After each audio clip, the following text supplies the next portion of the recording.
Información precisa, completa, veraz, objetiva e independiente. Directo a tu pantalla.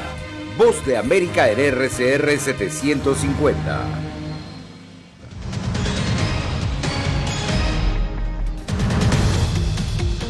Expectativa frente al primer discurso del presidente Joe Biden ante el Congreso. Más allá del muro llegó hasta el lugar donde se detuvo la construcción de la muralla fronteriza. Además, defensores de inmigrantes piden al presidente Biden que deje de usar el título 42. Y tenemos informe especial desde los albergues de migrantes venezolanos en Arauquita, Colombia.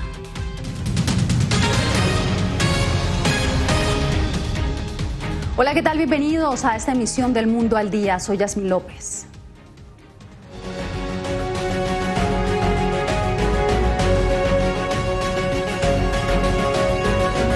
El presidente Joe Biden pronunciará su primer discurso ante el Congreso estadounidense. La locución se da al cumplirse los primeros 100 días de gobierno del demócrata. Para conocer todos los detalles, hacemos contacto con nuestro compañero Jorge Agobián. Jorge, ¿cómo se adelantan los preparativos para este discurso?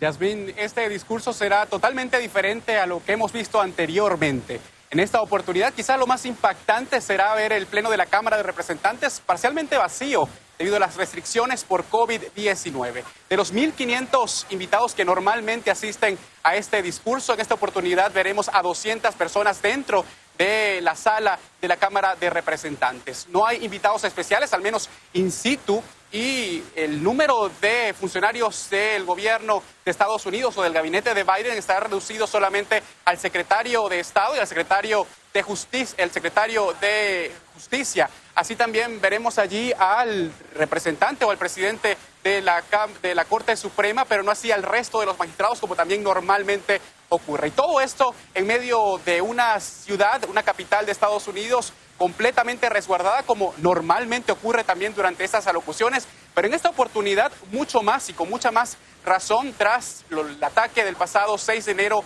en el Capitolio, en esa misma sala donde hoy el presidente Joe Biden estará dando su primer discurso. Así es, Jorge. Sabemos que se han instalado barricadas adicionales alrededor del Capitolio y los edificios del Congreso. Empezaron ya a ser evacuados desde las 5 de la tarde. Pero cuéntanos qué se puede esperar del discurso.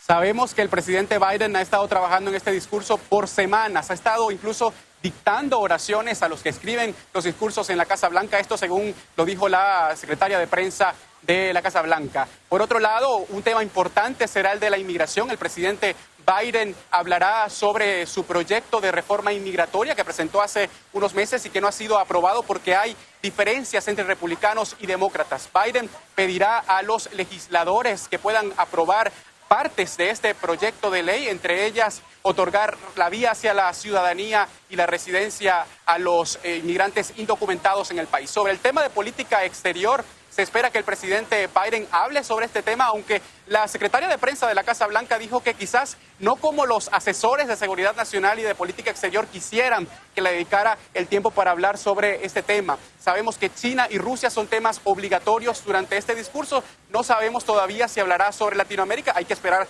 hasta el final de la noche. También un hecho histórico durante este discurso, ya para cerrar, Yasmín, y regresar contigo al estudio, es que por primera vez en la historia veremos detrás del presidente de Estados Unidos a dos mujeres. La primera vicepresidenta Kamala Harris y la presidenta de la Cámara de Representantes, Nancy Pelosi. Debo interrumpirte, Jorge. Muchísimas gracias por todo este reporte y también La Voz de América tendrá cobertura en vivo a través de todas nuestras plataformas digitales esta noche. Bien, y ahora vamos con Celia Mendoza, quien encontró más allá del muro a una pareja de rancheros propietarios de la hacienda donde se frenó la construcción de la muralla en Tucson, Arizona. Sus testimonios suman otro aspecto a la complejidad del reto migratorio que enfrenta Estados Unidos. Hacemos contacto con ella, quien se encuentra en Hidalgo, Texas. Celia, ¿qué reacciones se han generado frente a la suspensión de la construcción del muro? Yasmín, hay reacciones encontradas. Algunos están a favor de esto. De hecho, grupos que apoyan a los inmigrantes habían estado pidiendo que se frenara esta construcción.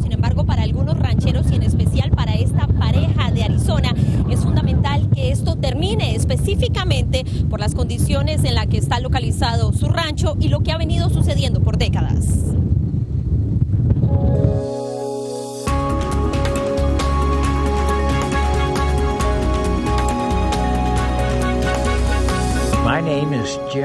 Mi nombre es Jim Chilton y mi finca está de este lado de la frontera. El tamaño del rancho es de aproximadamente 20 hectáreas. Con un terreno total en la frontera de aproximadamente 22 kilómetros. Antes de que pusieran el muro, antes de que Biden lo detuviera, toda esta área tenía mulas de drogas y estas mulas de drogas ahora rodean la pared, suben por aquí y siguen para Arivaca. En la noche pasan personas con pacas grandes. No podemos decir de seguro qué es que traen. Según sus testimonios a La Voz de América, en su terreno se ha visto la detención del trabajo de construcción y aquellos encargados de la obra en la administración anterior no volvieron al lugar. Con la llegada de la administración Biden, los cambios en la frontera se reflejan más allá del muro. El mensaje era de esperanza y parte de esa esperanza era la relajación de algunas de esas medidas de seguridad. Que movilizó a algunos a la frontera usando rutas aún más peligrosas según la patrulla fronteriza. Es el caso de esta joven de 23 años a quien llamaremos Alicia, ya que por temor a represalias pidió no ser identificada. Era la parte más alta del muro cuando me caí de como de 10 metros de altura. Luego llegaron los de migración y me llevaron al hospital.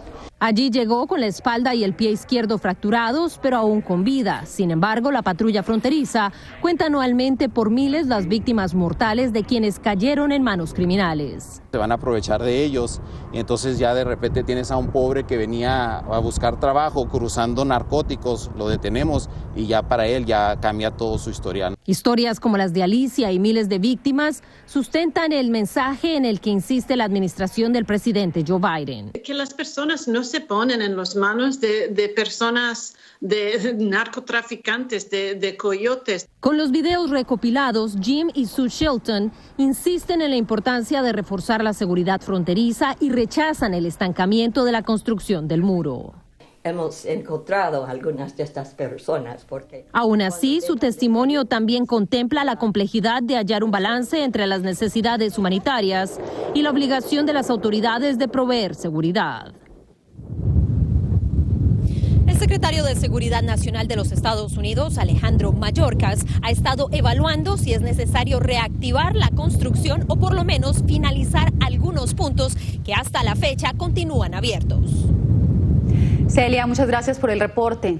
Bien, y en El Paso, Texas, organizaciones proinmigrantes le están solicitando al presidente Joe Biden que deje de utilizar la norma legal conocida como Título 42 para expulsar a migrantes por la frontera sur. Desde allí, Arnaldo Rojas nos acompaña. Arnaldo, ¿bajo qué argumento están haciendo ellos esta petición?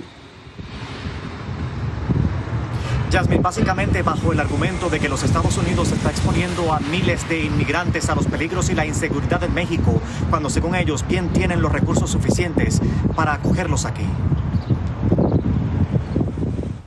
Éramos bastante gente, eran 3 buses llenos y luego nos subieron a un avión y nos vinieron a dejar acá.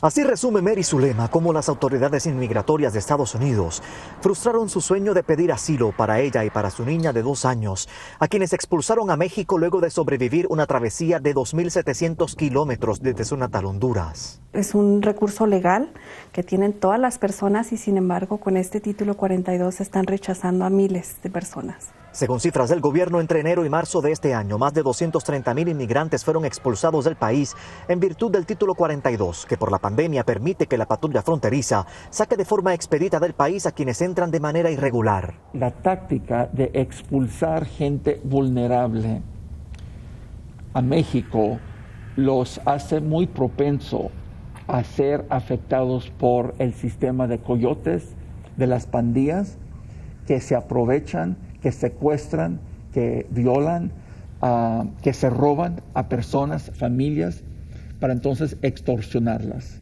Rubén García dirige la red de albergues para migrantes más grande de El Paso y espera que el gobierno cese cuanto antes el uso del título 42, que al sur de la frontera, en Ciudad Juárez, tiene a los refugios saturados. Mary asegura que ya no intentará cruzar de nuevo.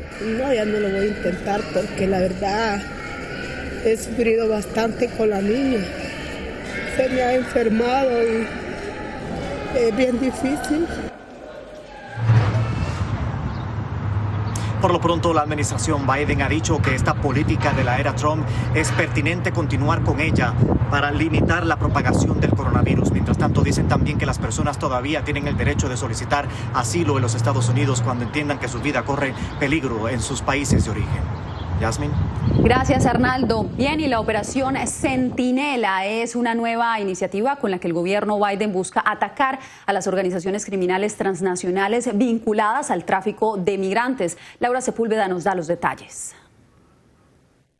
Mejorar la seguridad de la frontera de Estados Unidos y ayudar a salvar las vidas de quienes son víctimas de estos criminales sin escrúpulos, haciendo referencia a los traficantes de migrantes, es como Troy Miller, comisionado de la patrulla fronteriza, define la Operación Centinela. Operaciones de contrabando continúan engañando y explotando a las poblaciones vulnerables para promover su empresa delictiva. La salud y la seguridad de los migrantes no influyen en su lucrativa ambición. Según la Oficina de la ONU contra la Droga y el Crimen, se registran cerca de 3 millones de entradas irregulares a Estados Unidos cada año. Y según la corporación Rand, estas operaciones criminales en 2017 lograron ingresos que superaban los $2.000 millones. Al mismo tiempo, ellos están vinculados con otros actores corruptos en Sur de América, en Centroamérica, en México. Y también están vinculados a autoridades corruptas en los Estados Unidos y de todos niveles. Situación que, como explica Guadalupe Correa, especializada en tráfico de migrantes, facilita la violación de derechos humanos. Por ello, a partir de inteligencia y cooperación transnacional, se espera el congelamiento de cuentas bancarias de implicados en el lavado de dinero proveniente de ganancias de este crimen, cancelación de visas, acompañado de labores judiciales, entre otras. Un plan que opina impactará de manera positiva, pero podría ser insuficiente de no atacar la raíz de problemas que hacen que estas personas quieran abandonar su país. Laura Sepúlveda, Voz de América. En Estados Unidos, quienes han sido vacunados contra el coronavirus están celebrando que ahora se pueden deshacer de la mascarilla mientras se encuentran al aire libre. Esta fue la recomendación que hicieron los Centros para el Control y Prevención de Enfermedades. En vivo saludamos a José Pernalete, quien nos tiene lo último. Adelante, José.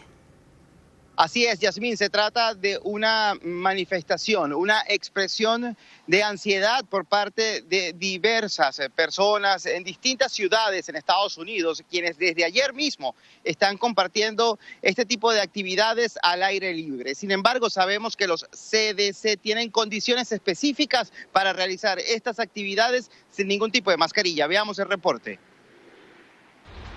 La expectativa se ha apoderado de los estadounidenses luego de que este martes los Centros para el Control y Prevención de Enfermedades informaran que no es necesario que las personas completamente vacunadas lleven mascarillas en actividades al aire libre. Luego de más de un año de uso continuo de esta pieza de protección en el rostro, esta sugerencia es un alivio para muchos. Mi reacción a eso es gracias a Dios. Estoy muy contenta de no tener que usar máscaras cuando estamos afuera. Estoy usando una máscara porque estamos en un centro poblado. El presidente de Estados Unidos, Joe Biden, calificó de patriotas a quienes se hayan dado la vacuna contra COVID-19. De hecho, expresó que su administración espera que el próximo 4 de julio pueda celebrarse la independencia del coronavirus en el país. Estoy muy emocionada de que las pautas de la máscara para estar al aire libre se estén aflojando un poco. Paso mucho tiempo aquí afuera. Tengo un Golden Retriever de 5 años y estamos mucho en el parque. Será mucho más cómodo, especialmente con temperaturas que se calientan para estar afuera sin una máscara. Los CDC sugieren algunas condiciones para que las personas vacunadas y no vacunadas puedan compartir actividades sin el uso de mascarillas en espacios al exterior. Los lugares concurridos no son contemplados en esta guía. Aún se recomienda el uso de tapabocas, al igual que las normas de higiene y el distanciamiento físico entre desconocidos. Por cierto, la Universidad Johns Hopkins ha contabilizado durante los últimos 2 días incrementos en las tasas de nuevos contagios y fallecimientos a causa del coronavirus. Yasmin. José, muchas gracias. ¿Se ha preguntado cuántas veces al día vemos en nuestros celulares o en las redes sociales mensajes dudosos sobre la pandemia? La desinformación crece y afecta a los más frágiles. Fabiola Chambi tiene datos importantes que le podrían ayudar a reconocer la información confiable. Aunque todos estamos expuestos a la desinformación, los adultos mayores son más vulnerables, ya sea porque no pueden diferenciar un contenido falso de uno verdadero, porque no pueden verificar información que circula por WhatsApp o porque creen tener instinto con base en su experiencia. Adrián Pino, director del proyecto Desconfío de Argentina, habló con La Voz de América sobre estos hallazgos en una reciente investigación. A veces tenían hasta cierta vergüenza de preguntar cuando dudaban de alguna información y a veces la compartían en algún grupo de pares para ver si ahí aparecía alguna respuesta. Las verificadoras en la región van detectando cuáles son los bulos o noticias falsas más compartidas en la pandemia, y algunas de ellas son las recetas consideradas milagrosas, versiones sobre el origen de la enfermedad y ahora lo relacionado a las vacunas. Estamos viendo muchísimo sobre cuál es la efectividad de las vacunas. Hay grupos que te dicen, bueno, si al final vos generás tus propios anticuerpos, no necesitas vacunarte, además las vacunas no sirven, mirá que hay gente que se vuelve a infectar una vez que se vacunó, con lo cual claramente esto no funciona y demás. Entonces, ¿cómo los adultos mayores pueden hacer frente a la desinformación?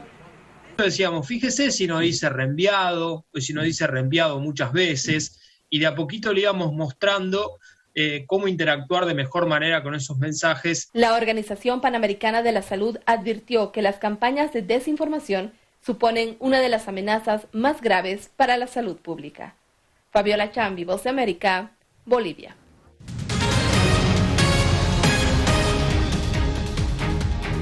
El tercer pico de la pandemia llegó a los albergues de los migrantes venezolanos en Arauquita, Colombia. Las autoridades sanitarias de ese país están detectando los casos positivos para evitar una mayor propagación del virus. Vamos en vivo al departamento de Arauca con nuestro enviado especial Yair Díaz. Yair, ¿cuáles son las medidas que se están tomando para evitar que decenas de estos migrantes pues terminen contagiados por el virus?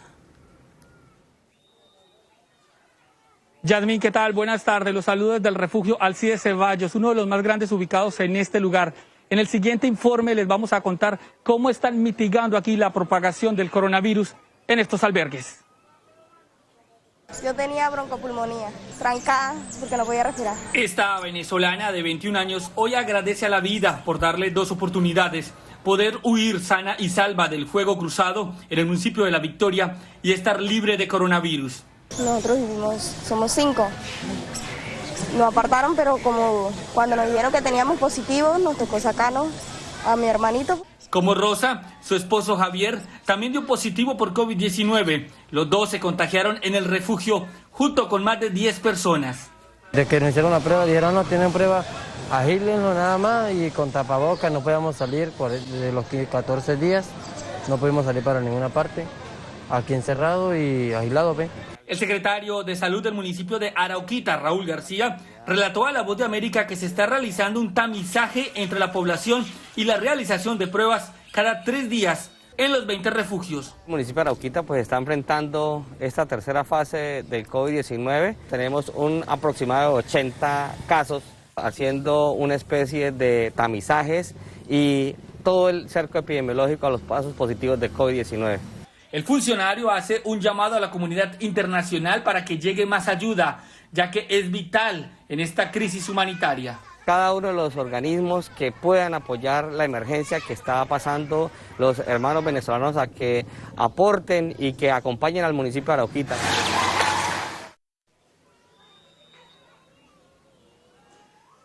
Desde Arauquita continuaremos con la entrega de estos informes especiales por el masivo desplazamiento de estos ciudadanos venezolanos. Regreso contigo, Yasmín, a los estudios. Muchas gracias, Yair. Manténnos informados. En Caracas, Venezuela, la violencia criminal es un fenómeno que no cesa y los pobladores son quienes terminan sufriendo las consecuencias. Álvaro Algarra, desde la capital venezolana, nos amplía la información. Las balaceras entre las denominadas como megabandas en la capital venezolana y los cuerpos de seguridad se registran cada vez con mayor frecuencia. Durante los últimos días, enfrentamientos han paralizado las zonas aledañas. Vecinos relatan cómo viven esos momentos. Yo me tengo que irme para mi casa, meterme bajo la cama, porque con una bala de esa loca la puede matar a uno. Entonces ya está bueno ya. Parece que yo puedo más que la policía. Todo al baño, que queden al centro del apartamento, porque si no las balas se escuchan, pues. Supuestamente es una zona de paz, pero es paz para ellos, porque se apoderaron de todo y ya tienen hasta más poder que la misma policía, creo yo, porque... Entre tanto, Beatriz González relató lo ocurrido cuando su vecina Daisy Rivas falleció recientemente por una bala perdida mientras se encontraba en su casa. Tienes que tirarte contra el piso, porque la bala que mató a la señora Daisy entró por el balcón, atravesó la baranda del balcón, ella parece que salía de la cocina de perfil y la bala le entró por aquí. El Cuerpo de Investigaciones Científicas Penales y Criminalísticas, según indicó el comisario general Douglas Rico, ha desmantelado en lo que va de 2021 un total de 395 bandas delictivas y organizaciones criminales, en una labor conjunta entre todos los organismos de seguridad ciudadana. Álvaro Algarra, Voz de América, Caracas.